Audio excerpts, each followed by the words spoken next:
So I did my muffler delete. I went to the muffler shop, they welded these tips, and I think they look much better than the stock ones. And what they did is they cut the muffler off. They put a piece of pipe there that goes to the back, welded the tips on, and now we have our muffler delete. So, well worth it. Looks better, sounds much better. I like it. So if you want to delete your muffler on your 3 Series, this will be a good upgrade. That's cheap and it's easy to do. If you do want it louder than this, and you would have to cut off the resonators, but other than that, you can leave it just like this. When you're inside, it does sound a little bit louder, but it sounds kind of soothing, and it doesn't sound too loud, or it's not too obnoxious.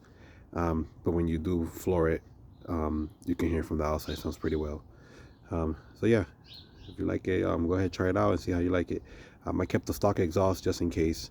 I might sell it in the future. I don't know. We'll see. All right, peace.